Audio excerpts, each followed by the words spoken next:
Hey, Simon, welcome to the show. As a way of getting started, tell us about yourself. Wow, thank you. Thank you for having me. Um, my name is Simon Leslie. Um, my full-time day job is I'm CEO of a company called Inc. We are the largest travel media business in the world. We produce um, content, sell advertising, create partnerships for all the major airlines in the world. Um, and I'm a part-time author writing about sales, and I love the subject of sales. I love everything about sales. Um, I sleep, eat, breathe sales, and so the opportunity like this to sit and talk about sales with you is what I'm excited about. Great. What do you like about sales? Why'd you get into I think it was the only job I could get. You know, I didn't, it? I didn't do very well at school. Yeah. School and me didn't agree, so I left school at 16, um, and I applied for a job in the paper that said, no experience necessary. Come in and here you go. And they gave you a week's training, and then we were out on the street, door knocking, selling life insurance. And Wow. I got a deal on my first night, which is something no one had ever done before. So I thought, I must be quite good at this. Um, and there's a funny story from that, because I got another 17, 18 deals that month. And at the end of the month, I thought I'm going to get a really big paycheck. This is great. Only the first deal stuck. And I think the lesson in that is, when you follow a process and you follow the script and you do everything to the letter, it works. Once you start getting a bit cocky and arrogant and think you know what you're doing, people don't stick. People don't actually trust you. And so it took a lot of rebuilding myself. And I think you go through competence, confidence, and then you slip into arrogance. And Dunning-Kruger effect. I really spend a lot of time making sure people are competent first, and then we get them into confidence and try and pull them back when they get a bit too big for their boots. Yeah. Yeah. I think that happens quite a bit. I call it the B player trap, where they have a certain amount of success and they think it's 100% attributed to them. And if it doesn't continue, it's because of someone else. The B is for blame, right? Who can I blame? Well, B is in A, B, or C, like in Yeah. school. But it's like Blame. Yeah. it's like the F in my book. It's like, what's the F? People keep saying, what's the F in it? I said, well, if you say the title quickly, there's no F in sales. That's what the F stands for. Now, given the success you had, why write a book? Because I got frustrated with the media doesn't like writing about media. That's the first challenge. And people were not talking about what we do as a business, and more importantly, what our culture is, and how I've managed to keep growing this over the last 25 years. And I just felt like there was so much knowledge in my head about sales and some of the pitfalls I'd been through, that it was, I had an opportunity to share it, and that's what I wanted to do. And I wrote it, one, to accelerate people's performance, two, to get it off my chest. And I've had some real big ups and downs over the last 20 years, and some people got to get an unfair viewing in there. But also, I wanted to raise some money for charity, which was the third point. Every penny of profit from the book goes to help homeless people. So, it was, although I wanted to share great information, I also wanted to do something good as well. Yeah. And what were some of the milestones that you went through, or the hurdles as a salesperson? It's a good question. Too many hurdles. Obviously, all the acts of gods, the 9/11s, the 2008s, the SARS, the avian flu, the volcanic ash, countries going bust. And then, after I'd survived all of those, and we were going, right, this is great. We then did something stupid and over-invested in digital, and got ourselves in a pickle in 2015. And there were four of us at the time, and we broke up. The band broke up, and myself and Michael Keating, who founded the company, took it back over in 2015. So in 5 short years, we've taken the business probably from about $30 million to $100 million. We've Wow. doubled the profit every single year. And we just went back to doing what we were good at, being, cutting out the, you know, overcomplicating, going back to KISS, keep it simple, stupid. Yeah.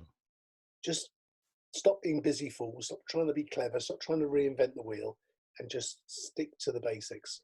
And when we did that, the performance accelerated. And we came into 2020 thinking, on the back of the greatest year we've ever had, thinking this is going to be a bumpy year. It's an election year. Everything's looking good, and then bang! Yeah. We are probably in the sweetest of misery points for this. Airlines, advertising, and travel. And how do you keep your head straight? Well, I got really frustrated at the beginning because everybody kept saying, we're all in the same boat, right? And I kept saying, no, we're not in the same boat. Some people have got big boats, some people have got small boats, some people haven't even got a boat anymore. Some people are sinking. And then you have cruise ships, and then you have airplanes, and they really are feeling the pain. We're all in the same storm. And the only thing that I can control is what I do with my team and my people. Yeah. And I really learned a lot about this from 2008. Because when 2008 hit, we never lost any money during that period because I just focused on the team. I picked off talent that was getting fired, and I said, right, if we look after the people, they're going to get us through this. So I've done the same thing this time, but this time even more aggressively. I think we've kept 96% of our staff all on full pay. We've done everything we can to keep them engaged. I've been bringing in world-class speakers probably for the last, however long we've been in lockdown, about 5 weeks. And every day they're getting their brains energized, motivated, and they're learning. And I think that's been the key, because it's very easy to stagnate, sit at home, watch Tiger King, and then go, yeah, that was a great. I don't want anyone in my team to look back on 2020 and say, yeah, that was a nice 3 months we had off, and it was nothing. I want them to look back and say, this changed my life. And I actually thought about it today. I think I'm lucky, having the opportunity to train my team with the best, coaches in the world. Yeah. At a time when, in normal form of business, I wouldn't have been able to do that. And, touch wood, this goes on for a few more weeks because they will be A stars. Yeah. I mean, I lived through the same things. And, this doesn't feel, although I think it's going to be a wallop, but I think we're going to recover from it very quickly. That's my perception. My timing couldn't have been worse through the last two. I was at a VC funded one during 9/11 with no product and no revenue. I saw the writing on the wall that they weren't going to keep us for long. Then 2008, my earnout had just ended when Bear Stearns went That was belly. good timing, or that was good timing? That was bad. Well, I didn't have a job. Oh, I see. Yeah. I talked them into keeping me for 3 more months. So it gave me enough time to find another one. But, here, personally, it's fine. But I get there's a lot of people out there that have been laid off and stuff. What would your advice be for them? That there is so much ability to really hone your craft now. There's free courses from all the Ivy League universities. They really can, if they put the same 8 hours a day that they would do into work, into coaching, training, and inspiring themselves, they'll come back, and there'll be people looking for jobs. But the difference is, and you'll understand this, for 15 years, people could walk in and say, see you later, I'm not giving you notice, I don't care, I've got another job, don't need you. Now there's going to be a lot more candidates and a lot less jobs. And it's going to be an employer's market, and we're going to have the pick of the best. Like there's never been before. For most people, certainly for anyone under 40, it's going to be like, oh, what the hell is this? Right. Where's my kombucha? Where's the free fruit, hey? And I think that there's going to be a second culling as well, because what's going to happen is when they do open the offices back up, the ones that did did the took the off season and took it seriously will come back and be ready to go. And then there's going to be that 10-15% who said, well, I'll get back in, I'll just meander back in.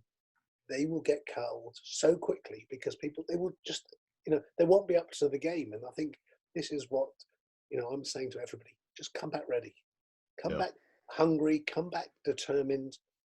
My guys haven't been able to earn commission for 3 months, so they are their basics is not big enough for them to live the life they've been used to. They've got to come back and be prepared. But we've also got to come back and understand that our customers are going to have changed, our advertisers are going to have changed. They would have gone through a really difficult time. So there's going to have to be a whole, it's going to be a little bit of a dance act to get it together where we all work with each other and support each other. Right. And especially for sales, because even if you get the job, the economy, it's going to take time. And deals are going to be more difficult. There's going to be fewer of them. And the tendency will for them to stall for lots of reasons. So when you're going from a great economy to a bad economy in 6 weeks, that's a really big change for people. There were deals falling out the sky. I mean, people had more money than they knew what to do with. I think there's going to be an interesting mix between the digital advertising, the traditional advertising, and whatever the new types of advertising there is as well. I think people are going to say, look, I need to prove that we're getting some value for money here. I need to prove this works. So I think we started to see that already towards the end of last year. People's coming back to the good old In-Flight magazine because it's there. People are used to seeing it. They're getting comfortable with it, and it still delivers great ROI. And Facebook and Google started to become so expensive that okay, hang on a minute, I'm spending $1 million. Now I'm spending $1.5 million, but I'm only getting the same response. And I've got to spend more and more and more to get the same response. And I think, marketeers became lazy. Marketeers started to do the same things and listen to the bullshit that came out of most of the big digital companies. And I think, most of them have been canned. So you're going to suddenly have more accountability from the CEO downwards to say, look, I need to get us back in, and we can't keep doing what we've always done. Right. And that's it. People are going to be wiser with their money. They're going to do a lot more experiments. They're going to require a lot more service than they ever did before. And that's going to be an adjustment for a lot of people on the sales side. I mean, it's really interesting that you said that, because in January, I was sitting there thinking, how can I really make this a good year? And I said, what about if I tied the commission to the customer service level of the customer rates you, and if you get a 10, you get 10%. If you only get a 1, you get a 1%. So people had to start looking after the customers more, because I just felt that it was too easy to pick up the phone and go, yeah, we'll do a deal, yeah. Oh, you want 20% off? No problems. Let's see what we can do. And I feel like we, as a business, grossly undervalued our media, because it was working, it was delivering fantastic results, and yet we were still selling it as if it was like, the poor cousin from somewhere no one wanted to go. Well, yeah, I'm kind of in your space as well, for a totally different market. And I talk with marketing people all the time. And it's really, everyone wants pure attribution. I spend this dollar, this happens on their end. They don't understand, you got to get the word out. You got to have engagement. And they don't see the difference between like a webinar and a podcast. And it's like, it's a world of difference. And you try and explain it. But marketers live in a world of, I don't know how to characterize it, kind of make-believe or made upness, or, where it's just a veneer on something. Complete veneer. Well, my first question is this: Are you in business for the long term or the short term? They go long term. I said, well, why is every conversation with you about, I need to get results today, tomorrow, and the next day? I said, because that's not how business works. You know, if you It's do not how that, people works. this is not going to work, right?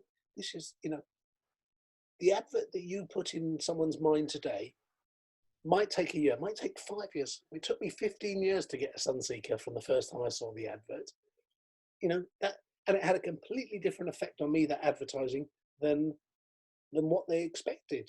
And maybe that's the way they work. They say, look, it's a slow burn. We catch them early, and then we, you know, we develop them through the funnel. And that's what advertising, that's what marketing is about. It's, there's top of the funnel, there's middle of the funnel, and there's bottom of the funnel. And everything suddenly has become, if I spend $1, I want 120 back. Right. And That's not the metric. You know, you can right. get $10 back if you actually think about it properly. And you know, half the time they're not even able to measure where the results come from. So, Yeah. you know, if I put an advert in and you go, okay, that's great, and then you search it on Google and you find it on Google and you press click, oh, Google's working again for us. No, that's not what initiated the search. What initiated the search was Right. something very different. Right. Can you really give attribution on a car ad? You know, think about a large purchase you made. What made you decide to pick that car over something else? And There's that probably hundreds of contributors to it, right? I think there's too much um, mathematics. I think is the best word. Yeah. It's mathematics, and mathematics are not why people buy, and mathematics are not the reason that any business should be in place. I have a Right. stat in the book. It's called the 78% rule, and it's really prevalent for now. You know, if I knew this was going to happen, you know, I would have done a lot more marketing around the book, because this is written to help people through difficult market conditions. 78% rule is this: if 78% of brands disappear tomorrow, no one would care. Life would just move on as normal. And you're going to see that now. You know, Yep. the government has saved a lot of companies, but some of them should have gone. They should have let some of these companies go, because they were rubbish companies. They were badly run. They were badly organized. And they, you know, they could have gone through bankruptcy and someone could have bought them and loved them and cared about them. Instead, now we've just financed them to stay in business for a little bit longer. Right. Just, yeah, extend the deadline instead of letting the market take care of it. We need companies where people actually care about them, that people who work for them believe what, you know, what the brand believes. You know, I'd go and do a marketing call, and I did this in one day, and it just blew my mind. I'm in the agency for Motorola, and the girl's on an Apple phone, and I say, why don't you use Motorola? They're rubbish. Okay, fine. Then I walk from there and I go to the agency for Caribbean Cruise, or one of the cruise lines, and they go, yeah, last year was terrible. And I say, okay, so you're going to do some work with this year? Oh no, we're going to do the same campaign we did last year. And I'm like, you just said it was terrible. Yeah, it wasn't because of our campaign, it was because of the market. So no, the market was good. And then the third one, I turn up, I think it was one of the Asian tourist boards. And I said, what's your favorite city? And she looks at me and goes, oh, I've never been there.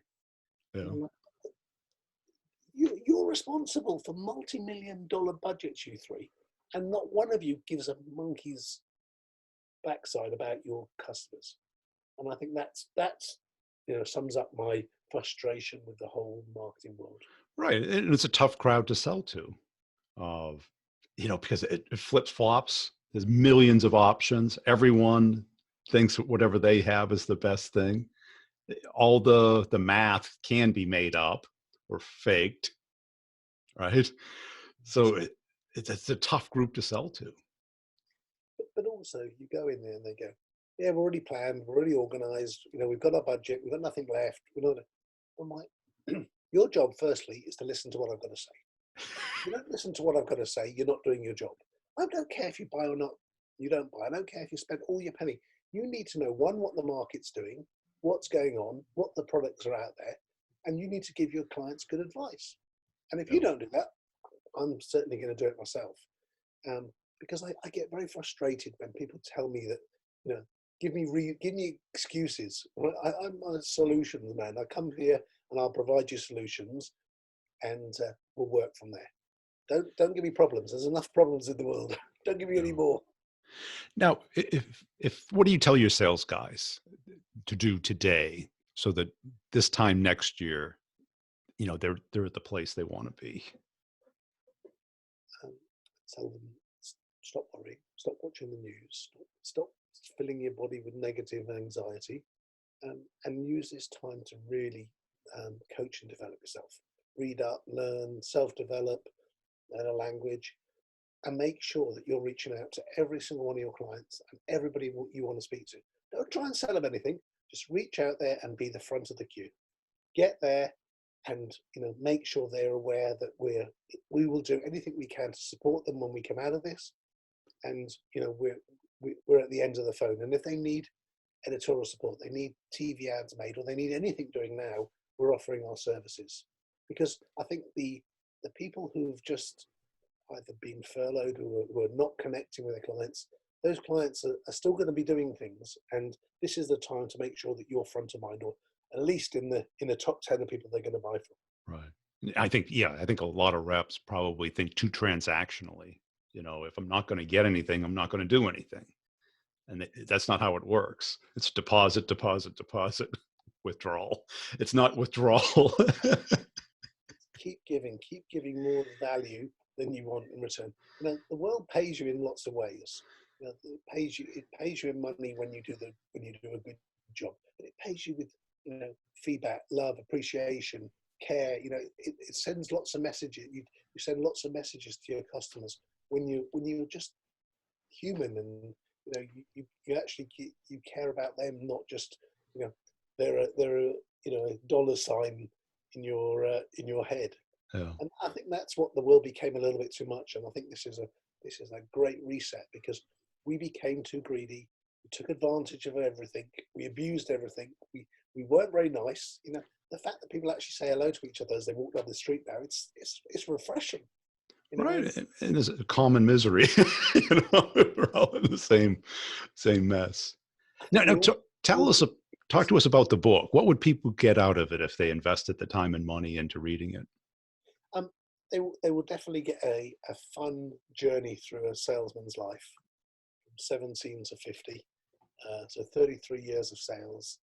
I talk a lot about overcoming the challenges, overcoming difficult circumstances, tips about how you conduct a good sale, how to get your dream job, how to stay positive when all around you are losing their heads. I talk a lot about motivation. I talk a lot about the salesman. What is a salesman? What they're made up of? All about the ego. All about the challenges that we have as human beings. I talk a lot about when things don't go right, and how you deal with it. How to deal with stress. How to deal with when you're having that voice in your head telling yourself you're rubbish. So it's I wouldn't like to say it's a self-help book. It's a helping book. It's a helping hand from somebody who's been through every single war story that ever existed. Yeah. And how did you become so resilient? Resilience comes from good decisions, and good decisions come from bad decisions. They do, don't they? And you make enough bad decisions and make enough mistakes, you become resilient to them. And what? I was just going to add to that. I think that a lot of the time we give a monkeys what people say about us and what they think about us, and we care what other people's opinions are, and that is the biggest drain on our resources. Yeah. You got to get to the point in life where you realize no one cares about what and you shouldn't care what they think about you, because they're not spending any time thinking about you. Well, what's your motive? What's your why?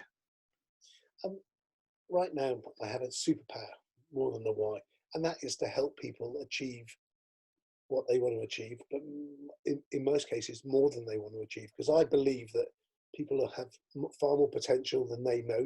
You don't know how good you can be, because you have a limited mindset, whereas I look at people and say, I really can take you somewhere far, and that's my motivator. That's what my drive. And how I got there was, I said, if I was doing something that I wasn't getting paid for, what would I do? And I said, well, I'd like to work with young kids, develop them, coach them, inspire them, and get them ready. And then I realized that's what I do. And that's my job. And that's what I get paid for. And I get paid handsomely to do it because I love it. And, that's a tip to anybody. If you do what you love, someone's going to pay you well for it. And as long as you keep doing it to the best of your ability, they'll keep doing that. And, it's a dripping tap that never stops. Yeah, because that's one of the elements of the flow state is what they call the helper's high, is that it's a hormone that gets released when you're helping somebody else. And it's innate in us, and it had to be, right? That's why mothers take care of their kids, right? Who wants to take care of a screaming kid all day? It has to be built in. And I think as leaders, that's one of the ways that you get into that flow state is by helping your people. And I've seen so many leaders over the years who just are very good salespeople who get promoted. One of the things I learned, especially over the last couple of years, is you think you're doing a good job by keeping this guy in employment and you're promoting him. You've got to have the right people in the right jobs. And it's better to say, do you know what? You're not going to be a manager. You are the best salesperson on this floor. I'm going to give you a really grand title so you feel important, but stay and do the job you're really good at. Yep. Stop trying to do a job where, you're mucking it up and you're spoiling yourself, and it won't be long before you're making less money and you're unhappy. You're miserable. You need to stay happy in your job. Be grateful for that you've got that fantastic skill. And it's a challenge. I think they call it the Peter principle, where people get promoted beyond their ability. Yeah, one step above their capability. And that for me is that's a frustration. And cool. I always want to keep people doing what they're really good at and make them even better. And I think the coaching and the development, we've brought in coaches and psychologists and sports psychologists just to sit with them and show them, this is what you're really good at. This is the muscle you need to hone. Yeah, cool. And tell us where they can get the book and what formats does it come in? It's available at Amazon.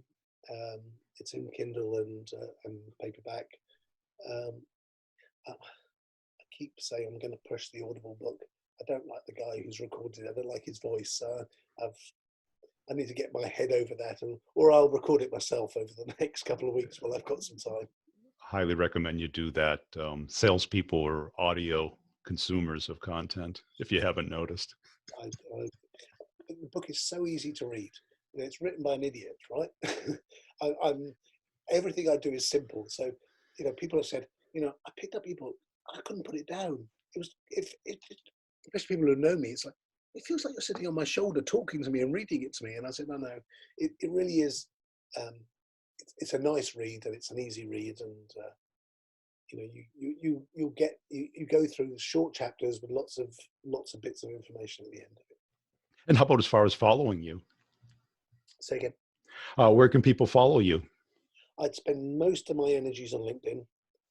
So I'm Simon Leslie on LinkedIn. I started doing a little bit on Instagram. I'm Simon_Leslie21. You look a little older than 21, no? That's just my lucky number. Oh, you signed up last year. Signed up next year.